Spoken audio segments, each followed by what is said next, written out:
আসসালামু আলাইকুম viewers, MBN motion YouTube চ্যানেলে আপনাদেরকে স্বাগত।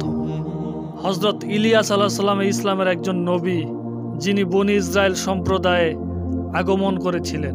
তিনি হযরত মুসা আলাইহিস সালামের ভাই হযরত হারুন আলাইহিস সালামের বংশধর ছিলেন। তিনি বর্তমান জর্ডান নদীর উত্তর অঞ্চলের জিলিয়াত নামক স্থানের আবেল মাহুলা নামক জায়গার অধিবাসী ছিলেন। খ্রিস্টান এবং ইহুদিদের কাছে তিনি এলিও নামে পরিচিত। তিনি খ্রিস্টপূর্ব 875 থেকে 850 অব্দের মাঝামাঝি সময়ে জন্মগ্রহণ করেন। ঐতিহাসিকদের মতে তিনি হিজকিলের পরে আল ইয়াসের পূর্বে নবী হিসেবে প্রেরিত হন। অধিকাংশ ঐতিহাসিক ও মুফাসসিরের মতে ইলিয়াস আলাইহিস সালাম সিরিয়ার অধিবাসীদের হেদায়েতের জন্য প্রেরিত হয়েছিলেন। তিনি নবুয়ত লাভের পর সিয় সম্প্রদায়কে বাআল মূর্তির পূজা করা থেকে নিষেধ করেন। তার সময় ফিলিস্তিনে বনি ইসরায়েলের শাসক ছিল বাইবেলের বর্ণনা অনুসারে আখিয়ার, এবং আরবি ইতিহাসে আজিব বা উজব বা আখিয়াব। তার স্ত্রী ইজাবিল ছিল দুষ্কর্মপরায়ণ। ঠিক এ সময় হযরত ইলিয়াস আলাইহিস সালামের আবির্ভাব ঘটে। তিনি এসব পাপ ও অন্যায়ের বিরুদ্ধে রুখে দাঁড়ান। লোকজনকে তিনি এ মূর্তি পূজার অপকারিতা বুঝাতে থাকেন। তিনি বাদশাহ আখিয়াবকে তার অন্যায় কাজকর্মের জন্য সাবধান করে দেন। তিনি বাদশাকে বললেন, তুমি এসব অন্যায় বন্ধ না করলে তোমার রাষ্ট্রে আরেক বিন্দু বৃষ্টি হবে না। আল্লাহর নবীর কথাই সত্য প্রমাণিত হলো। সেখানে 3.5 বছর পর্যন্ত বৃষ্টি হলো না। এমন অবস্থায় বাদশাহ ইলিয়াস আলাইহিস সালামকে খুঁজে আনলেন এবং বৃষ্টির জন্য আল্লাহর কাছে দোয়া করতে বললেন। এই সময় হযরত ইলিয়াস আলাইহিস সালাম বাল দেবতা এবং মহান আল্লাহর পার্থক্য মানুষের সামনে প্রকাশ করতে চাইলেন। তিনি বললেন, একটি প্রকাশ্য সভায় বাল দেবতার পূজারীরা তাদের দেবতার নামে কুরবানি করবে এবং আমি আল্লাহর নামে কুরবানি পেশ করব। গায়েবী আগুন এসে কুরবানিকে পুড়িয়ে ফেলবে সেই সত্য পথের অনুসারী। আখিয়া প্রস্তাবটি মেনে নিল। সুতরাং কোহে কর্মশ বা কার্মেল পর্বতে বাল দেবতার 400 বা 800 পূজারী এবং হযরত ইলিয়াস আলাইহিস সালামের হাজার হাজার লোকের সামনে কুরবানি পেশ করলেন। গায়েবী আগুন এসে হযরত ইলিয়াস আলাইহিস সালামের কুরবানি পুড়িয়ে ফেলল। সবাই তার প্রভুর সত্যতা মেনে নিল, কিন্তু বাল দেবতার পূজারীরা শিরকে রয়ে গেল। ইলিয়াস আলাইহিস সালাম পূজারীদেরকে কায়শূন্য উপত্যকায় হত্যা করলেন। এরপর তিনি দোয়া করলেন, প্রচুর বৃষ্টি হলো। এতে প্রমাণ হলো একমাত্র আল্লাহ সত্যিকার ক্ষমতার অধিকারী। তিনি একমাত্র সব ইবাদত পাওয়ার যোগ্য, আর হযরত ইলিয়াস আলাইহিস সালাম তারই প্রেরিত নবী। এই ঘটনার পর রাজা আখিয়াব তার স্ত্রী ইজবেলের প্ররোচনায় হযরত ইলিয়াস আলাইহিস সালামের শত্রু হয়ে গেল।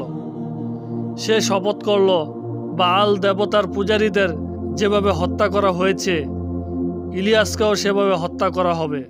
এ অবস্থায় হযরত ইলিয়াস আলাইহিস সালাম দেশ ছেড়ে অপর রাষ্ট্র ইয়াহুদিয়া বা সিনাই মরুভূমির সিনাই পর্বতে গিয়ে আশ্রয় নিলেন।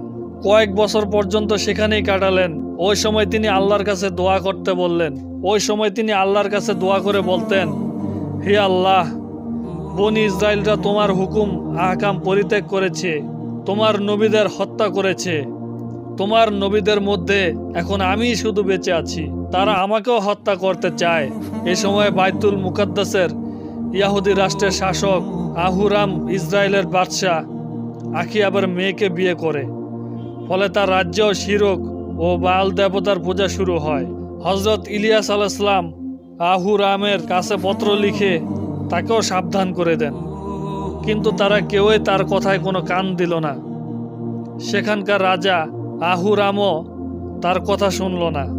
অবশেষে ইলিয়াস আলাইহিস সালাম ভবিষ্যৎবাণী অনুযায়ী তাদের উপর আল্লাহর গজব নেমে আসলো। বিদেশিরা আহুরামের রাজ্যের উপর হামলা করে তাকে হত্যা করে এবং স্ত্রীকে বন্দি করে নিয়ে যায়। কিছুদিন পর সেও কঠিন পেটের পীড়ায় মারা যায়। এর কয়েক বছর পর হযরত ইলিয়াস আলাইহিস সালাম আবার ইসরায়েলে ফিরে গিয়ে আখিয়াবকে সাবধান করে দেন। তার মৃত্যুর কিছুদিন পর হযরত ইলিয়াস আলাইহিস সালাম আকাশে উত্তোলিত হয়। হযরত ইলিয়াস আলাইহিস সালাম সারা জীবন অন্যায়ের বিরুদ্ধে কথা বলেছেন। তিনি মানুষের কল্যাণ কামনা করেছেন আর একমাত্র আল্লাহ ছাড়া কাউকে ভয় করেননি। একবার তিনি এক স্ত্রী লোকের বাড়িতে আশ্রয় নিলেন। তার পুত্রের নাম ছিল আল আসা। আল আসা ছিল খুব অসুস্থ। তার দোয়ায় সে সুস্থ হলো। সেই স্ত্রী লোকটি তার উপর ঈমান আনলো। তাফসিরে মাঝহারিতে আছে, ইলিয়াস আলাইহিস সালাম অগ্নি অশ্বে আরোহণ করে আকাশে তুলে নেওয়া হয় এবং তিনি ঈসা আলাইহিস সালামের মতো জীবিত আছেন। ইবনে আসাকির বলেন, 4 জন নবী জীবিত আছেন, 2 জন দুনিয়াতে এবং 2 জন আসমানে। দুনিয়া 2 জন হচ্ছে ইলিয়াস আলাইহিস সালাম, যিনি স্থলভাগের দায়িত্বে আছেন, খিজির আলাইহিস সালাম, যিনি জলভাগের দায়িত্বে আছেন। এরা 2 জন প্রতি হজের সময় একত্র হন। আর আসমানের 2 জন হচ্ছে ইদ্রিস আলাইহিস সালাম এবং ঈসা আলাইহিস সালাম। আল্লাহ তাআলা আমাদের সকলকে হযরত ইলিয়াস আলাইহিস সালামের জীবনের উপর আমল করা তৌফিক দান করুন। আমিন। আজকের সংক্ষিপ্ত আলোচনা এ পর্যন্তই। ভিডিওটি কেমন হলো কমেন্ট করে জানাবেন। সবাই নতুন নতুন ভিডিও পেতে চ্যানেলটি সাবস্ক্রাইব করুন। দেখা হবে নতুন কোনো ভিডিওতে। সবাই ভালো থাকেন, সুস্থ থাকবেন। আসসালামু আলাইকুম ওয়া রাহমাতুল্লাহ।